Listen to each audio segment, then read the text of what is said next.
Hello दोस्तों। तो आज हम हिंदी व्याकरण कक्षा 9 की बुक है ये। तो हम 2 अध्याय तो हम पढ़ चुके हैं और ये तीसरा अध्याय है। तीसरा अध्याय है शब्द विचार। शब्द विचार में जैसे हम पूरी पढ़ेंगे विस्तार से। प्रत्येक भाषा की अपनी ध्वनि व्यवस्था, शब्द रचना, ये वाक्य का निश्चित संरचनात्मक ढांचा तथा एक सुनिश्चित अर्थ प्रणाली होती है। भाषा की सबसे छोटी और सार्थक इकाई शब्द है। ठीक है। ध्वनि समूह की ऐसी रचना जिसका कोई अर्थ निकलता हो उसे शब्द कहते हैं। उनकी परिभाषा तो एक या एक से अधिक वर्णों से बने सार्थक ध्वनि समूह को शब्द कहते हैं। परंपरागत विकास के मार्ग पर बढ़ी वही इसने अनेक भाषाओं के संपर्क से प्राप्त शब्दों से अपने शब्द भंडार में वृद्धि की, साथ ही नए भावों, विचारों, व्यापारों की अभिव्यक्ति के लिए आवश्यकता अनुसार नए शब्दों की रचना भी पूरी उदारता एवं तत्परता से की गई। इस प्रकार हिंदी की शब्द संपदा न केवल विपुल है बल्कि विविधतापूर्ण भी हो गई है। नेक्स्ट है शब्द की उत्पत्ति, रचना, प्रयोग एवं अर्थ के आधार पर शब्द के भेद किए गए। ठीक है। और जिनका विस्तृत विवरण इस प्रकार है। तो क है जैसे कि उत्पत्ति के आधार पर। तो उत्पत्ति के आधार पर हिंदी भाषा में संस्कृत, विदेशी भाषाओं, बोलियों एवं स्थानीय संपर्क भाषा के आधार पर निर्मित शब्द शामिल है। अतः इसमें सब शामिल है ये हिंदी भाषा के। अतः उत्पत्ति या स्रोत के आधार पर हिंदी भाषा के शब्दों को निम्नलिखित उपभेदों में बांटा गया। ठीक है। या उत्पत्ति के आधार पर बांटा गया था और इनके भी फिर आ गया है उपभेद। जैसे कि तत्सम पढ़ेंगे तो तत्सम तस् प्लस तत् प्लस सम का अर्थ है यानी उसके समान। अर्थात किसी भाषा में प्रयुक्त उसकी मूल भाषा के शब्दों को तत्सम कहते हैं। हिंदी का मूल भाषा संस्कृत है। ओके।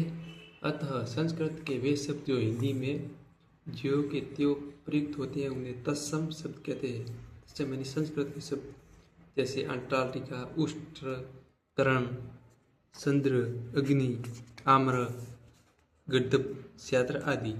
और तत्सम शब्द तद्भव, तद्भव शब्द तो संस्कृत भाषा के वे शब्द जिनका हिंदी में रूप परिवर्तन कर उच्चारण की सुविधा अनुसार प्रयुक्त किया जाने लगा उन्हें तद्भव शब्द कहते हैं। जैसे अटारी, जैसे कि ऊट से हो गया ऊट, करण से हो गया कान, चंद्र से हो गया शान, और अग्नि से आग हो गया, और आम्र से हो गया आम, गदा तो यह गदा हो गया। यात्रा से खेत किया गया, सरल भाषा में किया गया। ये थोड़े बोलने में कठिन शब्द थे, वो इनके तद्भव में बदल कर थोड़ा सरल किया गया शब्द को। जैसे कि तत्सम तद्भव के शब्दों की सूची। तो ये तत्सम या लाइन में ये तद्भव शब्द है। तत्सम से जैसे ये सब ये तत्सम के हैं, ये तद्भव के हैं, ये भी तत्सम, ये तद्भव। तो तत्सम में अकार्य यानी तद्भव में कहते हैं अकार्य। जैसे तत्सम में अगमय, तद्भव में कहते हैं अगम। आश्चर्य, अचरज, अक्षत, अक्षत। अंटालिका तत्सम में और तद्भव पे अटारिके। ठीक है। जैसे इसमें भी अज्ञानी तो अनजाना, अनका तो अंधेरा, अमावस्या तत्सम में कहते हैं। तो तद्भव में हो गया अमावस कहते हैं हम। तत्सम में अक्षर तो तद्भव में आखर। देखिए जाता ये अक्षर चलता है, कोई चलते ये, कोई इस तत्सम के शब्द चलते हैं। जैसे कि अमूल्य तो अमोल। आगे ये सब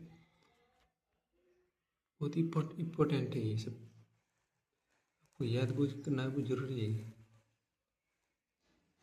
इम्पोर्टेंट है ये शब्द, आपको याद कर लेना। आप मैं भी याद करूँगा और भी दोहराता हूँ।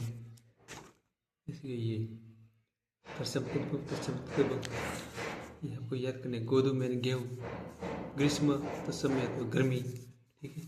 ये सब बहुत इम्पोर्टेंट है, याद करना बहुत जरूरी है। आप लिख लेना आप बता रहे और नहीं लिख दिया था, अब याद कर लेना वीडियो देखकर।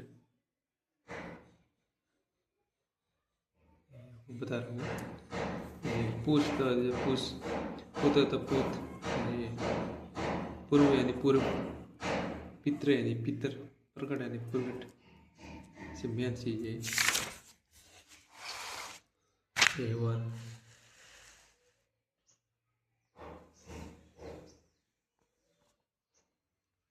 सब इम्पोर्टेंट चीज है।